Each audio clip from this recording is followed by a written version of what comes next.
And let's start in Zimbabwe, and that's where 13 opposition Citizens Coalition for Change MPs have been recalled, despite a High Court order barring further recalls. Among those recalled includes SABC Deputy Spokesperson Ostelos Siziba and National Organizer Amos Chibaya. The Speaker of the National Assembly claims he is yet to see the latest court judgment. Sengezo Chabangu, who claims to be the party's interim acting Secretary General, requested these recalls. And the CCC is now hoping that the regional bloc Sadc will intervene and help resolve the country's political crisis. We have also been to the High Court this afternoon, where we had made sure that we seek an interdict against this illegal recall that has visited our country, and the High Court under Justice Chitapi also pronounced and made a judgment that pending the hearing of our court of summons against the impositor Sengezo Chabangu, no recall should be initiated to our members of parliament, councillors and senators. Very unfortunate, because the Speaker of Parliament has defied that and continued to express a letter that has been written by the impositor, Sengezo Chabangu, who is not a Secretary General of the Citizens Coalition for Change. Many envelopes are important. We are a constitutional democratic party, and we ought to exhaust all those avenues, because the crisis in Zimbabwe has gone beyond the borders of this country. Why are we saying so? When there is instability in this country, it has bearing in the region, it has bearing in the continent. More importantly, to South Africa and our neighboring countries. It is on that respect that we've engaged Sadc, particularly the organ on defense and security, because people are moving this country, are living out of this country as political and economic refugees, and that has a bearing into the region. And we have to make sure that Sadc helps us as a member state to domestically resolve our problem. But not only that, we've also invoked some avenues and platforms, and we're going to be unpacking this in due course. We've written a petition to Parliament. We've also engaged Chapter 12 institutions, particularly the Human Rights Commission. We've also obviously been unrolling, and we're going to be communicating a specific political program of action to deal with the political crisis in our country. Let's stay with this particular story now. In the midst of what is happening in Zimbabwe, the opposition has also suffered a setback after one of its members was abducted and has since been found dead. The opposition in that country says this is part of a bigger plot to persecute party members and also sow divisions with the recent recalls. Now, CCC has put the blame on the ruling ZANU PF as having a hand in all this. Let's discuss this now and speak to Kennedy Mandaza, ZANU PF former spokesperson in South Africa, as well as Promise Mkwanazi, spokesperson for Citizens Coalition for Change. Let me thank you both for your time. Let's start with you, Promise. You are putting the blame on the Zimbabwean government as well as ZANU PF. Why? Well, in any event where there are deaths that are unaccounted for and the perpetrators are not brought to justice, the government is held irresponsible, regardless of the circumstances. So primarily, whether or not it is political, when a citizen is abducted and killed, and there is no accountability and there is no justice, certainly and surely the authorities that be must be held accountable, not least in circumstances whereby this is a political assassination carried out by people that are known, who are walking scot-free in the streets of Zimbabwe. And by the way, this is not the first or the only, and possibly not the last abduction and killing of a non-political activist, a pastor, by those that have continually abducted, tortured, induced unknown substances to various leaders of the CCC, including the former MP for Mavuku, Honorable James Chidakwa, the current MP for the Youth Quota, Tafadzwa Ngadziore, and indeed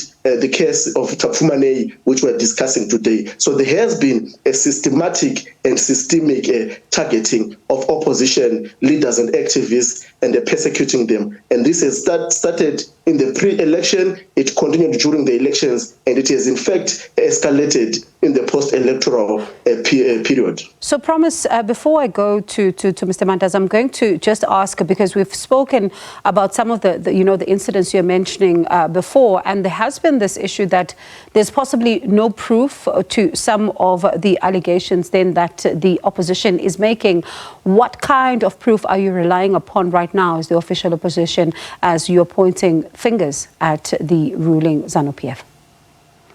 In the case of Tafadzwa Ngadziore, he managed to capture a 7-second video footage of one of the assailants. They were captured. We were able to establish their identity positively and beyond doubt. We were able to establish where they are working, where they go to work every day. But to this day, that person remains scot-free. He has never been arrested. He has never been questioned. He has never been brought to justice. And it's a clear case where there is clear evidence, a clear footage of the assailant, the perpetrator is known, is there, is working here in Zimbabwe, is a known element of the state, and he has been in the past implicated in some of the abductions that have taken place, but he remains scot-free.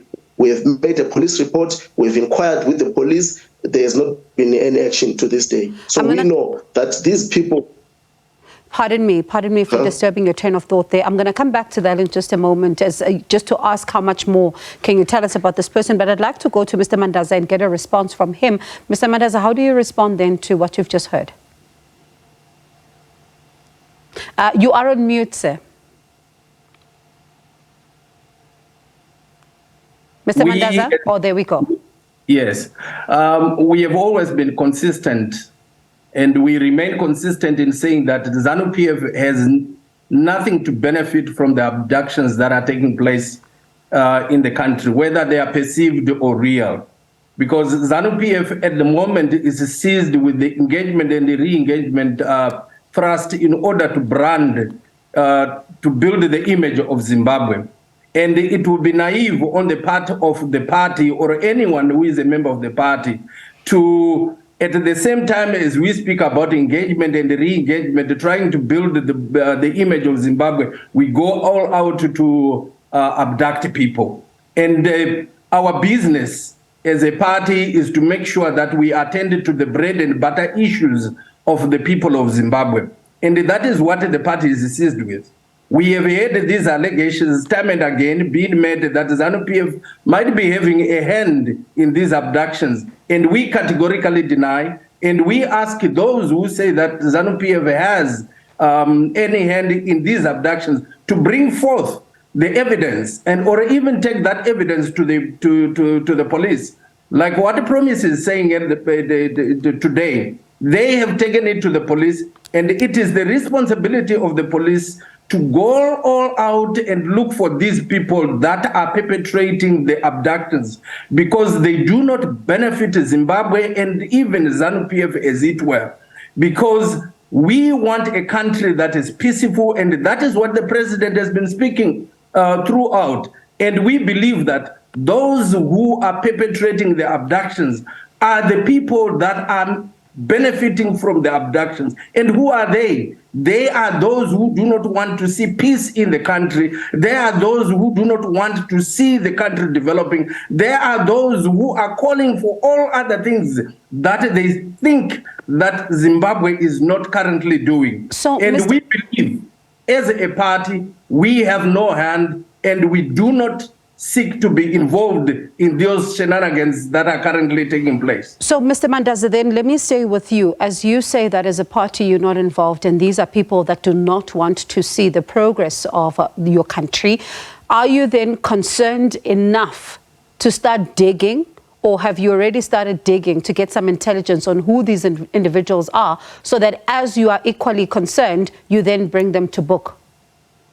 Surely, as a party, we always ask those who have been abducted, if once they are found, to go and report to the police. And we are as equally concerned like any other Zimbabwean that these things continue to happen at a time when we feel that we should be bringing together all forces in the country in order for us to build our Zimbabwe.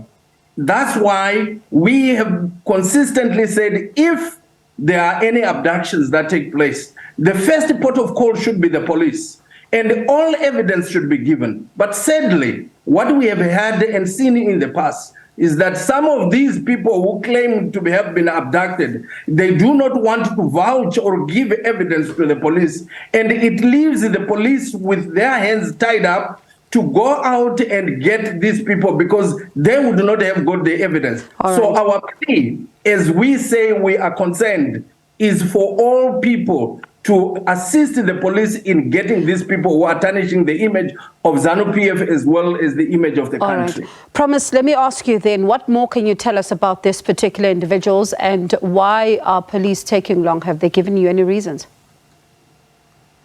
The police are certainly complicit with the abductors. For instance, the person that was captured on the video footage, it has been established beyond doubt that they are operating and working from Harare Central Police Station. They have been a part of the Central Intelligence Organization, and that explains why they've not been arrested to this day. The vehicle that abducted Pastor Tapfumanei, who has since passed on, was clearly identified as a vehicle that belongs to Scott Sakopkwanya, who happens to be an aspiring candidate in that particular constituency where the Reverend hailed from. And all these things are clear evidence that there is a direct interest and a direct benefit for ZANU PF in intimidating and decimating opposition leaders. And even the fact that if you look at all the victims thus far, they are all leading figures in the Citizens Coalition for Change. That cannot be incidental. That is quite deliberate. It is a deliberate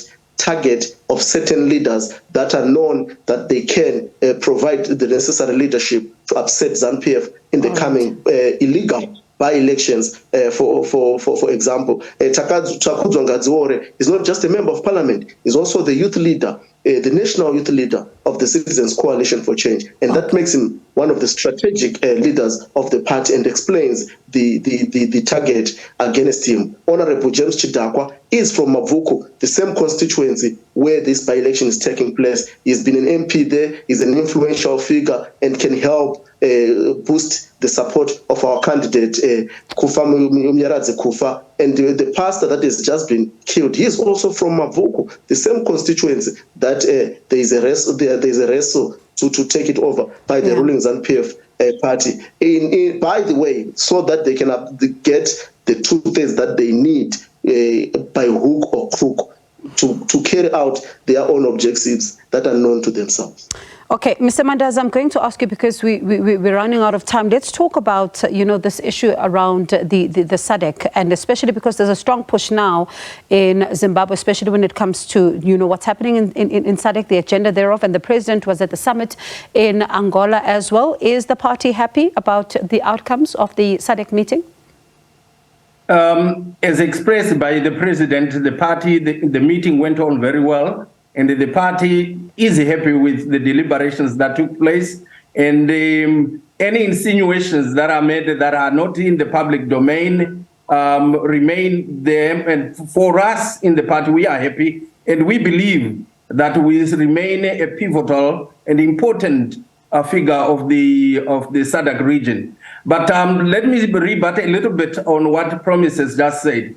I think it is important for CCC going forward to introspect, because many a times we've seen things that are happening in their party and they allege that they are being caused by ZANU PF. It is the responsibility of the people that are in CCC to introspect and see whether they are governing properly their particular institution, CCC, because the fractions that are there could be the reason why we have seen these abductions and so on, because internally, as a party themselves, they are fighting on their own, and as a result, they should not bring that to other parties that are not involved in what is happening in the CCC. It is their responsibility to go and introspect, because we as a party would not want to be seen to be involved in the shenanigans that are taking place in that. We are already involved. You have sent Chabango to come and try and destabilize the party.